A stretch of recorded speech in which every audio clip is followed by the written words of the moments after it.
Between former U.S. Attorney Republican Pat Meehan, Democratic candidate State Representative Brian Lenz, and Jim Schneller, the third-party conservative candidate. But Patrick Meehan is the one who's with us today. Patrick, good to see you. Good morning. Great to see you again this morning. Thanks. We're winding down here. Have you taken any poll numbers on the race? Well, the poll numbers came out earlier. I mean, they're very strong for me at this point in time. We were 21 points up at the end of June, but I'm sure voters are concentrating on this race now, so we'll see where it is today. Well, let's start with the biggest issue on everyone's list. Did you see, I don't know if you saw, you're so busy, we had a job fair. We sponsored a job fair. Once again, thousands of people. Take a look at this line. People just want to know, if we vote you in, how you can bring more jobs to our area.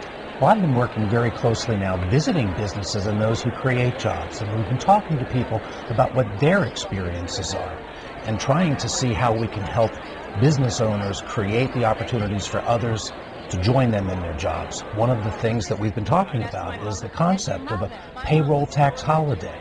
I was inspired by a pizza shop owner who says he's working 14-hour days just to keep his doors open because demand is down. So the idea behind the payroll tax holiday is for 6 months. Allow the shop owner not to have to pay the payroll taxes. He gets 6% more in his pocket. The worker gets to take 6% more home in his pocket. And it's the kind of a thing the National Federation of Independent Businesses is promoting for small businesses during this period of time to help them just get a better cash flow, to keep the things going during the period of time until we can get this economy going again.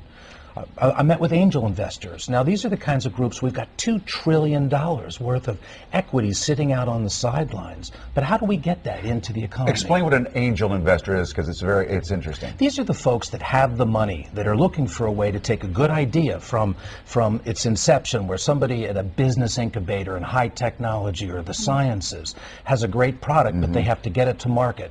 Well, once they get it very close, a lot of people will bring in money. So we want to get that critical period, put the capital gains, allow those who invest early and take the highest risk to get their money out early, but it'll inspire them to put money in, to take some of these really good ideas that can grow a business from 2 to 200. You know, something that I thought was a good idea, but of course I'm not in Congress, the Small Business Jobs and Credit Act. It was last week. A couple of Republicans came over to the Democrat side, Voinovich and Lemieux out of Florida. Republicans, but they voted on the Democratic side on this particular issue. Were you for it? Because it seems to me if you give tax breaks to small businesses, they'll be able to hire. And then banks will be more willing to give out loans to small businesses. Well, I'm actually for the parts which are small business tax credits that allow them to hire. Where I was in disagreement was the idea that they were influencing the banks and coming down and taking equity stakes in the banks and trying to direct where these local banks are going to be trying to invest the dollars. So I thought it was too much more, not local with people here making decisions how to spend the money, but government in Washington trying to direct how it should be done. I think people get confused because of the way the president pitched it. He said, and I printed it out, he said it wouldn't add to the deficit, and then small businesses across the country who've been waiting for this act, they've been waiting for far too long. Yeah. It's already paid for, so I think a lot of people didn't see what the problem was, and I also thought it was telling that the two Republicans who did break the ranks, if you will, to support it, are leaving the Senate at the end of the year. No risk. There's no risk. So your opponent is saying, if you were there, would you have voted for it or not? Well, I would not have voted for it, but again, it's not the idea. It's like all of these bills. They contain a variety of things. Those things, which are the tax credits, which are the incentives for the business, is the thing we're supporting. But the idea, again, of trying to compel the banks here to take money from Washington rather than allowing the equity that's in the banks to be used. So it's, once again, it's the government control that's coming out of Washington that's telling you this is how you must do it, as opposed to allowing businesses to work and develop things from the ground up. Okay, we only have a couple minutes here. Let's fire off some issues here. Extend the Bush tax cuts.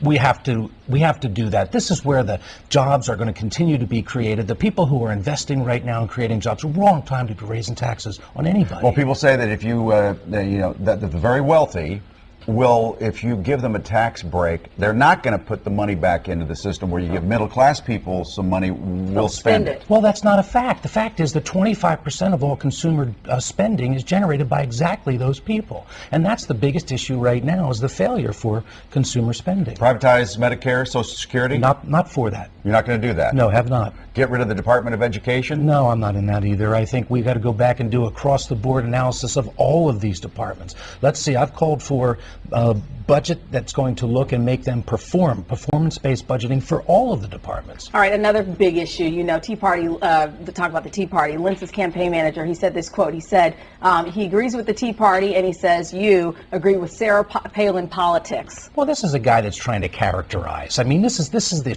traditional thing. Put some straw man up there and try to create. Pat Meehan has a good, strong record of fighting for people in this area, standing up, making tough choices, and I've been clear what I stand for. If Sarah wanted to come and campaign for you, would you want her here? Pat Meehan's going out and campaigning himself and taking the direction. I don't know where Sarah Palin's going, and at this point in time, my record and what we're directing right now is sufficient to get it out. Chris Christie, he was great friend. For you. Well, Chris was in here the other day. We worked together as United States attorneys, and across the bridge, working on issues from terrorism to public corruption. Yeah, he was out in California last night for Meg Whitman. Yeah, he's all over the country, but he's a real deal. Chris is the guy that's now talking. He's just, you know, as they say, he's walking the walk. He's standing behind the things that he said he would do, making tough choices, but demonstrating why they're important to make. And I think he's got his ear to what's going on out there, where people feel that there's a disconnect. They don't trust what people are saying in government, and then they don't believe that it's going to be followed through. He is a frank speaker. You have to say that about him. Whether you like him or not. Yeah, and his approval rating, 57% in New Jersey. Good to see you. Hey, great to be here again. Come back Thanks again so much before the midterms here. You bet.